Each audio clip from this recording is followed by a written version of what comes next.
Hello दोस्तों, अब हम पढ़ेंगे इकाई 4 जो कि है आजीविका के बारे में। आजीविकाएं। तो चलिए शुरू करते हैं आगे। इकाई 4 के माध्यम से हमारा 7वां अध्याय शुरू होता है और 7वां अध्याय है ग्रामीण क्षेत्र में आजीविका।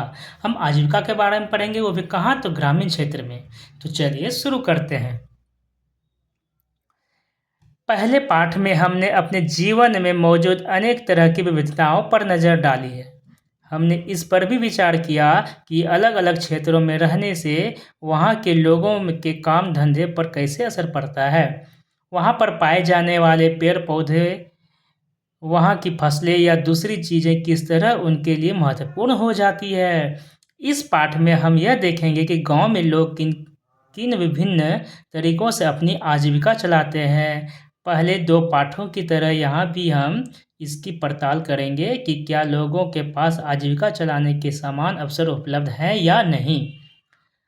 उनके जीवन की परिस्थितियाँ एक दूसरे से कितनी मिलती जुलती है और वे किन समस्याओं का सामना करते हैं, इसे भी हम पढ़ेंगे। कलपट्टू गांव। एक गांव क्या है? कलपट्टू। इन्हीं के माध्यम से हम सारी कहानियों को समझेंगे। ग्रामीण क्षेत्रों में आजीविका। तमिलनाडु में समुद्र तट के पास एक गांव है। क्या नाम है उसका? कलपट्टू। यहाँ लोग कई तरह के काम करते हैं। दूसरे गांव की तरह यहाँ भी खेती के अलावा कई काम होते हैं, जैसे टोकरी, बर्तन, घड़े, ईंट, बैलगाड़ी इत्यादि बनाना। कलपट्टू में कुछ लोग नर्स, शिक्षक, धोबी, बुनकर, नाई, साइकिल ठीक करने वाले और लोहार के रूप में अपनी सेवाएं देते हैं। यहाँ कुछ दुकानदार एवं व्यापारी भी हैं। जो मुख्य गली है वह बाजार की तरह दिखती है। उसमें आपको तरह तरह की कई छोटी दुकानें दिखेंगी, जैसे चाय, सब्जी, कपड़े की दुकान तथा दो दुकानों बीज और खाद की। 4 दुकानें चाय की है, जहाँ टिफिन भी मिलता है। यहाँ टिफिन का मतलब है खाने पीने की हल्की फुल्की चीज़ें, जैसे सुबह इडली, डोसा व उपमा मिलता है और शाम के नाश्ते में वड़ा बोंडा व मैसूर पाक मिलता है। चाय की दुकानों के पास एक कोने में एक लोहार का परिवार रहता है। उसके घर में ही लोहे की चीज़ें बनाने का काम होता है। बगल में साइकिल की मरम्मत की एक दुकान है, वहाँ साइकिल किराए पर भी मिलता है। गांव में 2 परिवार कपड़े धोकर अपनी आजीविका चलाते हैं। कुछ लोग पास के शहर में जाकर मकान बनाते हैं और लौरी चलाने का काम करते हैं। गांव छोटी छोटी पहाड़ियों से घिरा हुआ है। गांव क्या है? छोटी छोटी पहाड़ियों से घिरा हुआ है। सिंचित जमीन पर मुख्यतः धान की खेती होती है। ज़्यादातर परिवार खेत के द्वारा अपनी आजीविका कमाते हैं। यहाँ आम और नारियल के काफ़ी बाग हैं। यहाँ पे क्या है? आम और नारियल के काफ़ी बाग बगीचे हैं। कपास, गन्ना और केला भी उगाया जाता है। आइए कुछ लोगों से मिले जो कलपट्टू के खेतों में काम करते हैं और देखें कि हम उनकी आजीविका के बारे में क्या सीख सकते हैं। धान की रोपाई कमरतोड़ काम होता है। देख लीजिए कितना परेशानी का काम है कि हमेशा झुक के काम करना पड़ता है, जिससे कमर अकड़ जाती है। तुलसी। हम सब यहाँ रामलिंगम की ज़मीन पर काम करते हैं। उसके परिवार के पास कलपट्टू में 20 एकड़ धान के खेत हैं। शादी से पहले भी मैं मायके में धान के खेतों में ही मजदूरी करती थी। यहाँ मैं सुबह 8:30 बजे से शाम 4:30 बजे तक काम करती हूँ। रामलिंगम की पत्नी करुथम्मा काम की निगरानी करती है। साल में कुछ ही मौके ऐसे होते हैं जब मुझे नियमित रूप से मजदूरी मिलती है। यह उन मौक़ों में से एक है। मैं धान रोप रही हूँ। जब धान की फसल थोड़ी बढ़ जाएगी तो रामलिंगम हमें निराई के लिए और बाद में कटाई के लिए बुलाएगा। जब मैं कम उम्र की थी तो निराई कटाई का काम आसानी से कर लेती थी, लेकिन अब जैसे जैसे उम्र हो रही है मुझे झुककर काम करने और देर तक पानी में पैर डुबे रहने से तकलीफ होती है। रामलिंगम एक दिन का 40 रुपया मजदूरी देता है। मेरे गांव में मजदूरी के रेट से ये थोड़ा कम है, फिर भी मैं मजदूरी के लिए यहीं आती हूँ। रामलिंगम पर मुझे भरोसा है कि काम होने पर वह मुझे नहीं बुलाएगा। बाकी लोगों की तरह वह आस पड़ोस के गांवों में सस्ते मजदूर ढूंढने नहीं जाता। सॉरी, क्या बोला है कि रामलिंगम पर मुझे भरोसा है कि वह काम होने पर वह मुझे ही बुलाएगा। बाकी लोगों की तरह वह आस पड़ोस के गांव में सस्ता मजदूर ढूंढने नहीं जाता है। मेरा पति रमन भी एक मजदूर है। हमारे पास कोई जमीन नहीं है। साल के इन महीनों में वह खेतों में कीड़ों की दवाई छिड़कता है। जब खेतों में कोई काम नहीं मिलता तो उसे पास की खान से पत्थर या नदी में से बालू ढोने का काम मिल जाता है। ये पत्थर और बालू पास के शहरों में मकान बनाने के लिए ट्रक से ले जाए जाते हैं। खेत में काम करने के अलावा मैं घर का सारा काम करती हूँ। मैं घर में सबके लिए खाना बनाती हूँ, कपड़े धोती हूँ और सफाई भी करती हूँ। दूसरी औरतों के साथ जाकर जंगल से लकड़ी भी लाती हूँ।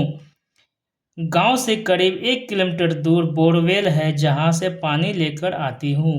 मेरा पति घर का सामान जैसे साग सब्जी खरीदने में मेरी मदद करता है। देखिए क्या है, कटाई, रोपाई, निराई, बिरा बनना, ये सब किस किस महीने में चलता है यहाँ पर दिया गया है। क्या तुलसी को साल भर कमाई के मौके मिलते हैं? ऊपर दिए गए चित्र के आधार पर बताइए। नहीं, इनको कमाई के मौके जून, जुलाई, अगस्त, सितंबर, अक्टूबर, नवंबर, दिसंबर में ही मिल पाते हैं। हमारी 2 बेटियां हमारे जीवन की खुशी है। दोनों ही स्कूल जाती है। पिछले साल एक बेटी बीमार पड़ गई थी तो उसे शहर के अस्पताल ले जाना पड़ा। हमने उसके इलाज के लिए रामलिंगम से उधार लिया था और उस उधार को चुकाने के लिए हमें अपनी गाय बेचनी पड़ी।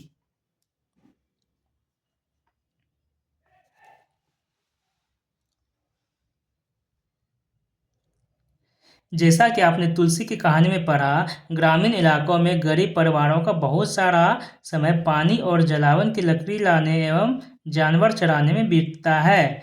इन कामों से कोई पैसा नहीं मिलता है, लेकिन गरीब परिवारों में ये काम बहुत महत्वपूर्ण हो जाते हैं। वे मजदूरी से जो थोड़ा सा पैसा कमाते हैं उससे गुजारा नहीं होता। घर चलाने और ज़िंदगी बसर करने के लिए इन कामों को करना पड़ता है। हमारे देश के ग्रामीण परिवारों में से करीब 40% खेतिहर मजदूर हैं। कुछ के पास ज़मीन के छोटे छोटे टुकड़े हैं, बाकी तुलसी की तरह भूमिहीन हैं। कई बार जब पूरे साल उन्हें काम नहीं मिल पाता तो मजबूरन काम की खोज में उन्हें दूर दराज के इलाकों में जाना पड़ता है। इस तरह का पलायन कुछ विशेष मौसमों में ही होता है। अब पढ़ते हैं शेखर। शेखर के बारे में जानते हैं। इन्होंने क्या कहा, इन्होंने क्या देखा, चलिए पढ़ते हैं। हमें यह धान अपने घर लेकर जाना है। मेरे परिवार ने अभी अभी फसलों की कटाई पूरी की है। हमारे पास बस 2 एकड़ ज़मीन है। हम अपने खेत का सारा काम खुद ही कर लेते हैं। मैं कई बार कटाई के समय दूसरे छोटे किसानों की मदद ले लेता हूँ और बदले में उनके खेतों में कटाई करवा देता हूँ। व्यापारी मुझे उधार पर बीज और खाद देते हैं। इसे चुकाने के लिए मुझे थोड़े कम दामों पर उसे धान बेचना पड़ता है। अगर बाजार में बेचूं तो ज़्यादा पैसे मिल जाएंगे, लेकिन मुझे उधार भी तो चुकाना है। व्यापारी ने किसानों को याद दिलाने के लिए अपना एजेंट भेजा है कि जिन किसानों ने उधार लिए हैं वे उसी को अपना धान बेचेंगे। मुझे अपने खेत से 60 बोरी धान मिलेगा।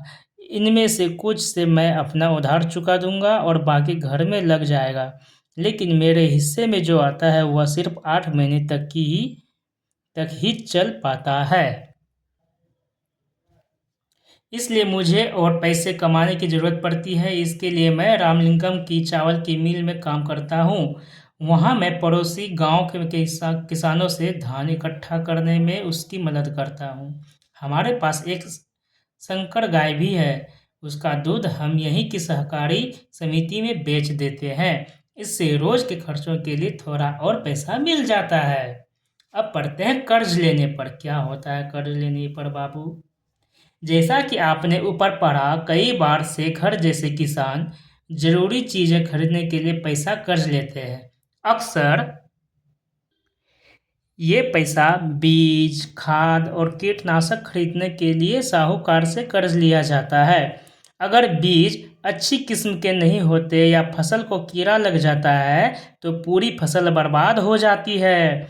बारिश पूरी नहीं होने पर भी फसल खराब हो सकती है। ऐसी स्थिति में किसान अपना उधार नहीं चुका पाते। कई बार परिवार चलाने के लिए उन्हें और पैसे या पैसा कर्ज के तौर पर लेना पड़ता है।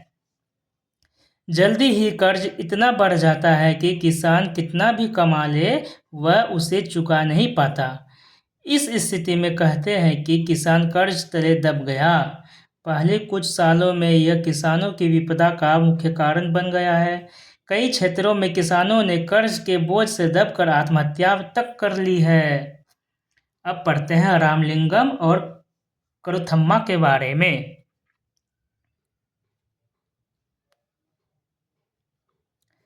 जमीन के अलावा रामलिंगम के परिवार के पास एक चावल की मिल है और बीज व कीटनाशक बेचने के लिए एक दुकान है। चावल की मिल में उन्होंने कुछ अपना पैसा लगाया और थोड़ा सरकारी बैंक से कर्ज लिया था। वे कलपट्टू और आसपास के गांवों से ही धान खरीदते हैं।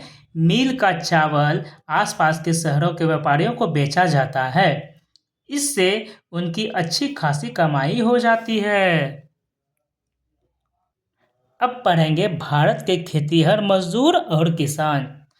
भारत के खेतिहर मजदूर और किसानों के बारे में अब हम पढ़ेंगे। कलपट्टू गांव में तुलसी की तरह के खेतिहर मजदूर हैं। शेखर की तरह के छोटे किसान हैं और रामलिंगम जैसे बड़े किसान हैं। भारत में प्रत्येक 5 ग्रामीण परिवारों में से लगभग 2 परिवार खेतिहर मजदूरों के हैं। ऐसे सभी परिवार अपनी कमाई के लिए दूसरों के खेतों पर निर्भर रहते हैं। इनमें से कई भूमिहीन हैं और कईयों के पास जमीन के कुछ छोटे छोटे टुकड़े भी हैं। शेखर जैसे छोटे किसानों को ले तो उनकी ज़रूरतों के हिसाब से खेत बहुत ही छोटे पड़ते हैं। भारत के 80% किसानों की यही हालत है। भारत के केवल 20% किसान रामलिंगम जैसे बड़े किसानों की श्रेणी में आते हैं। ऐसे किसान गांव के अधिकतर जमीन पर खेती करते हैं। उनकी उपज का बहुत बड़ा भाग बाजार में बेचा जाता है। कई बड़े किसानों ने अन्य काम धंधे भी शुरू कर दिए हैं, जैसे दुकान चलाना, सूद पर पैसा देना, छोटी छोटी फैक्ट्रियां चलाना इत्यादि। ऊपर दिए गए आंकड़ों को देखते हुए क्या आप यह कह सकते हैं कि भारत के अधिकतर किसान गरीब हैं? आपकी राय में इस स्थिति को बदलने के लिए क्या किया जा सकता है? चलिए आगे पढ़ते हैं। हमने कलपट्टू में होने वाली खेती के बारे में पढ़ा। ग्रामीण क्षेत्रों में खेती के साथ साथ लोग जंगल की उपज और पशुओं आदि पर निर्भर रहते हैं। उदाहरण के लिए मध्य भारत के कुछ गांवों में खेती और जंगल की उपज दोनों ही आजीविका के महत्वपूर्ण साधन है। महुआ बीनने, तेंदू के पत्ते इकट्ठा करने, शहद निकालने और उन्हें व्यापारियों को बेचने जैसे काम अतिरिक्त आय में मदद करते हैं। इसी तरह सहकारी समिति को या पास के शहर के लोगों को दूध बेचना भी कई लोगों के लिए आजीविका कमाने का मुख्य साधन है। समुद्र तटीय इलाकों में हम देखते हैं कि पूरे के पूरे गांव मछली पकड़ने में लगे हुए हैं। आइए अरुणा और पारिवेलन के जीवन के बारे में पढ़कर मछली पकड़ने वाले एक परिवार के बारे में थोड़ा और जानें। यह परिवार कलपट्टू के पास पुदुपेट नाम के गांव में रहता है। यहाँ पर एक खेती का तरीका है जो कि नागालैंड की सीढ़ीनुमा खेती है। यह एक गांव है जिसका नाम चिजामी है। क्या है? चिजामी गांव कहाँ पर है? नागालैंड में। यह नागालैंड के फेक जिले में है। फेक जिला है, नागालैंड में एक जिला है जिसका नाम है फेक, वहाँ पर एक गांव है चिजामी। इस गांव में रहने वाले लोग चंगेज खां समुदाय के हैं। वे सीढ़ीनुमा खेती करते हैं। इसका मतलब है कि पहाड़ी की ढलाऊ जमीन के छोटे छोटे सपाट टुकड़ों में बांटा जाता है और उस जमीन को सीढ़ियों के रूप में बदल दिया जाता है। प्रत्येक सपाट टुकड़े के किनारों को ऊपर उठा दिया जाता है। जिससे पानी भर जाए। यह चावल की खेती के लिए सबसे अच्छा है। चिज़ामी के लोगों के पास अपनी अपने अपने खेत हैं, लेकिन वे इकट्ठे होकर एक दूसरे के खेतों में भी काम करते हैं। वे 6 से 8 लोगों का एक समूह बनाते हैं और इकट्ठे मिलकर पहाड़ के एक हिस्से पर घास पतवार साफ करते हैं। जब दिन का काम खत्म हो जाता है तो सारा समूह इकट्ठे बैठकर खाना खाता है। ऐसा कई दिनों तक चलता रहता है, जब तक काम खत्म ना हो जाता है। इसमें एक बात दिया गया है कि इस गांव में रहने वाले लोग चंखे चंखे संघ समुदाय के, सॉरी, चंगेज खान चंखे संघ समुदाय के हैं ना। इस गांव में रहने वाले लोग क्या है, चंखे संघ समुदाय के हैं। चंखे संघ वे सीढ़ीनुमा खेती करते हैं। चंखे संघ समुदाय क्या करते हैं, सीढ़ीनुमा खेती करते हैं। अरुणा और पारिवेलन है ना, एक दो नाम आ रहा है अरुणा और पारिवेलन का। पुदुपेट कलपट्टू से ज़्यादा दूर नहीं है। पुदुपेट भी एक गांव है और कलपट्टू भी एक गांव है। कलपट्टू जहाँ पे रामलिंगम की खेती के बारे में बताया गया, और पुदुपेट, यहाँ लोग मछली पकड़कर अपनी आजीविका चलाते हैं। उनके घर समुद्र के पास होते हैं और वहाँ चारों ओर जाल और कैटामरैन यानी कि मछुआरों की खास तरह की छोटी नाव की पंक्तियाँ दिखाई देती है।